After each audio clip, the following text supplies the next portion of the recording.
कैसे बचें दुखों से, समस्याओं से। इसके लिए हमें मनुष्य जीवन मिला है। मनुष्य जीवन में ही केवल ये सुविधा उपलब्ध है कि हम ये बात को जान सकते हैं कि हमारे दुख कैसे मिटें, परेशानियाँ, भय, आपत्तियाँ, राग द्वेष, सुख दुख, इनसे हम किस प्रकार से उभरें। इसको जानने के लिए हमें ज्ञान की शरण में जाना पड़ेगा। मनुष्य ही एकमात्र ऐसा प्राणी है जिसके पास सीखने और सिखाने की कई प्रकार की विधा है, और जो व्यक्ति सीखना चाहता है वह सब कुछ सीखता हुआ चला जाता है। जिज्ञासा यदि मनुष्य की है तो फिर वह सीखेगा। बिना जिज्ञासा के चाहे कितना भी सतगुरु हो, यहाँ तक कि परमात्मा भी उसको सिखाने के लिए समर्थ नहीं है। यदि किसी व्यक्ति की जिज्ञासा है कि मुझे अमुक चीज़ सीखनी है, तो फिर वो खोजबीन करता है। किसकी खोजबीन करेगा? वो उसकी खोजबीन करेगा जिसको वो सीखना चाहता है। ऐसा व्यक्ति जो जानता है, ऐसे व्यक्ति की खोज करेगा। यदि हम अपने आप को जानना चाहते हैं, परमात्मा को जानना चाहते हैं, इस संसार को जानना चाहते हैं, और भी जो कुछ है जो छिपा हुआ है, जो अज्ञात है, उसको हम जानना चाहते हैं, तो हमें ऐसे व्यक्ति की खोज करनी पड़ेगी जो ये सब जानता है। और निश्चित रूप से हमारी संस्कृति में, हमारे देश में ऐसे बहुत से ऋषि मुनि और महापुरुष हुए हैं जो इन सब बातों को बहुत गहराई से जानते हैं। इसलिए उनको हम कैसे खोजें? वो तो हैं, लेकिन हम चाहेंगे तो ही खोजेंगे ना। हमारी जिज्ञासा यदि है तो हम खोजने के लिए निकलेंगे, और फिर वो निश्चित रूप से हमें मिलेंगे। और मिलने के बाद ये तो आधा काम पूरा हो जाता है। गुरु जब मिल जाता है और हमारी जिज्ञासा है, तो इसको आधी सफलता हम मान सकते हैं। लेकिन फिर आधी से तो काम चलने वाला नहीं है ना। सफलता तो पूरी मिलेगी तभी काम बनेगा। इसके लिए हमारा पुरुषार्थ, दूसरा हमारा पुरुषार्थ होता है। हमारी जिज्ञासा है और हमने उस महापुरुष को, उस गुरु तत्व को ढूंढ लिया जो सब कुछ जानता है। लेकिन अब इससे आगे की जो बात है वो है कि वो जो कुछ भी बताता है उसको हम कितना मानते हैं, उसके ऊपर कितना चलते हैं। यदि हमने अपने आप को समर्पित कर दिया गुरु के प्रति,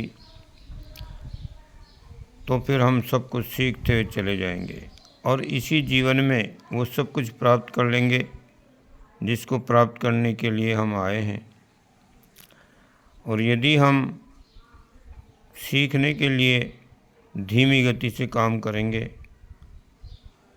हमारी जिज्ञासा तो है, गुरु भी है, लेकिन पुरुषार्थ हमारा कमज़ोर है। हम आलस फुलस करते हैं, पूरी तरह से उसमें तन्मय नहीं होते, तो समय बहुत लग जाएगा और शायद कई सारे जन्म लग जाएं। लेकिन फिर भी ये खुशी की बात है कि हम जिस रास्ते पर चल पड़े, वो रास्ता जहाँ पर पहुँचता है, यदि तेज़ गति से चलेंगे तो जल्दी पहुँच जाएंगे, और धीमे चलेंगे तो कुछ समय अधिक लग जाएगा। लेकिन एक समय ऐसा आएगा कि हम वहाँ पर पहुँच जाएंगे। इसके लिए हमें क्या करना पड़ेगा? इसके लिए हमें गुरु के बताए हुए मार्ग पर निरंतर प्रयासरत रहना पड़ेगा। अब समस्या ये है कि हम अपने बारे में जो जानते हैं उसको ठीक से समझें।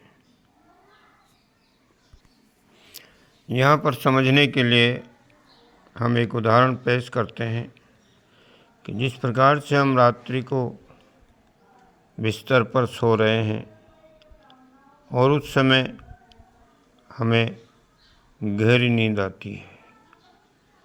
जब गहरी नींद आती है तो उस समय हमें कुछ भी याद नहीं रहता, मैं हूँ इतना भी हमें मालूम नहीं रहता है। और कोई दूसरा है, बिस्तर है या घर है या हमारा कोई अपना है, पराया है, इन सारी चीज़ों से हम पार हो जाते हैं। यानी गहरी नींद में हम एक ऐसी अवस्था में पहुंच जाते हैं जहां पर एक अज्ञात आनंद की अनुभूति हमें होती है। जब हमारी नींद खुलती है तो हमें मालूम होता है कि आज बहुत गहरी नींद आई। इसका मतलब उस समय हमें कुछ भी मालूम नहीं था, लेकिन फिर भी हमारी जो चेतना है वो जागृत थी, उसको बोध था। यदि वो न होता तो जागने पर हमें कैसे मालूम होता कि ये गहरी नींद आई थी। तो गहरी नींद में भी हम चेतना के स्तर पर जागृत और बोध में रहते हैं।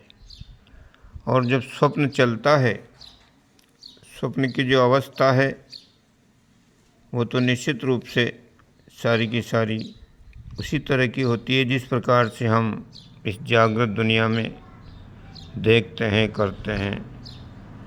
सपने में और इस जागृत दुनिया में कोई ज़्यादा अंतर नहीं है। यहाँ पर ये जो जागृत दुनिया है ये परमात्मा की बनाई हुई माया की रचना है, और जो स्वप्न है वो हमारा बनाया हुआ है, हमारी रचना है। इसमें अंतर इतना भर है कि ये लंबे समय तक चलता है जागृत संसार, और स्वप्न की दुनिया जब तक नींद रहती है, घंटे 2 घंटे गहरी नींद के आने पर भी वह स्वप्न चला जाता है और जागृत होने पर भी वह स्वप्न चला जाता है। तो इस प्रकार से 2-4 घंटे हमारी जो स्वप्न की अवस्था रहती है, उसके बाद वो दुनिया हमारी समाप्त हो जाती है। लेकिन जब तक हम जागते नहीं हैं तब तक हमें कैसा अनुभव होता है, जैसे सचमुच ही ये सब कुछ वैसा ही है जैसा हम जागृत में देखते हैं। तो यहाँ पर हमें ये समझना पड़ेगा कि जब हम जागृत में हैं तब भी हमें मालूम है हम देख रहे हैं, हम जान रहे हैं। जब हम नींद में चले जाते हैं और स्वप्न देखते हैं, उस समय जागृत की जो अवस्थाएं हैं, हमारा घर परिवार, हमारे रिश्ते नाते, वो सारे के सारे जाने कहाँ तिरोहित हो जाते हैं। वो अवस्था बिल्कुल बदल जाती है, उसका हमें भान भी नहीं होता। लेकिन हम जो जागृत में थे वो स्वप्न में भी रहते हैं। स्वप्न की जो अवस्था है उसमें हम सब कुछ देखते हैं, अनुभव करते हैं, खुशी होते हैं, दुखी होते हैं।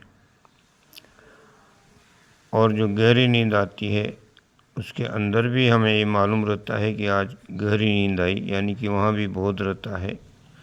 ये तीनों अवस्थाएं एक रहती है तब दूसरी नहीं रहती, दूसरी रहती है तो तीसरी नहीं रहती। इस प्रकार से अवस्थाएं निरंतर बदलती रहती हैं, लेकिन अवस्थाओं को जानने वाले हम तीनों अवस्थाओं में हमेशा रहते हैं। इसका मतलब सत्य क्या हुआ? क्या जागृत अवस्था सत्य है? नहीं, क्योंकि स्वप्न जब आता है निद्रा के समय तो ये जागृत अवस्था नहीं रहती, यानी ये बदल जाती है, इसलिए ये सत्य नहीं हो सकती। और स्वप्न अवस्था जब हम जागृत में आते हैं तो वो चली जाती है, और गहरी नींद की जो अवस्था है वो भी चली जाती है। लेकिन इन तीनों अवस्थाओं में हम रहते हैं।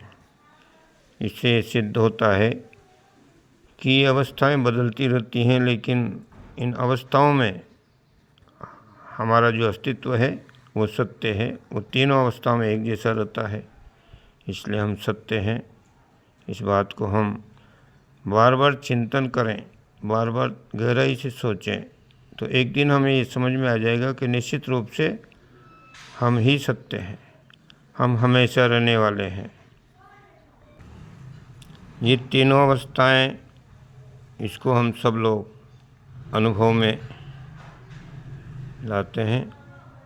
सबको अनुभव है जागृत का, स्वप्न का और गहरी नींद का। लेकिन इससे आगे यदि हम प्रयत्न करें तो हमें वो अवस्था भी मालूम पड़ सकती है जिसे तुरिया समाधि कहते हैं। उस अवस्था में हम अपने आप को ठीक से जान सकते हैं, लेकिन उसके लिए हमें प्रयास करना पड़ता है, और इसी को साधना कहते हैं। जब हम पूरी जिज्ञासा के साथ अपने आपे को खोजने के लिए लग ही पड़ते हैं, तो फिर हमें साधना मार्ग में चलना पड़ेगा। ये साधना मार्ग अति दुस्तर है, ये सहज, यहाँ पर किसी व्यक्ति की गति नहीं होती। बिना प्रयास के इधर तो चल ही नहीं सकते, और प्रयास करने वाले भी हजारों में कोई एक ही इस रास्ते को प्राप्त कर सकता है, पाता है, चलता है। इसलिए निश्चित रूप से कठिन तो है, लेकिन असंभव नहीं है।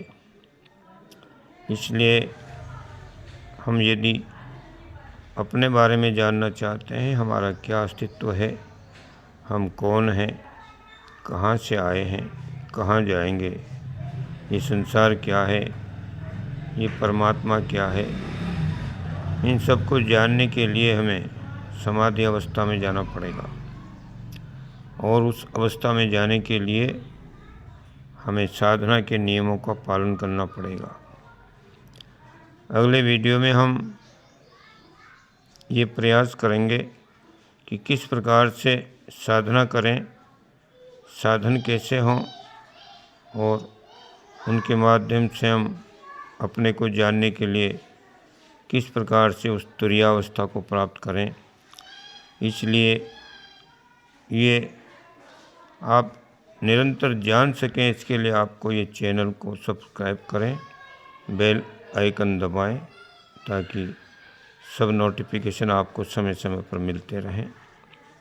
इस वीडियो को अधिक लंबा न करते हुए इसको तो यहीं बंद करते हैं। अगले वीडियो में हम किस प्रकार से साधन करें, उन साधनों के बारे में हम शुरू करेंगे चर्चा।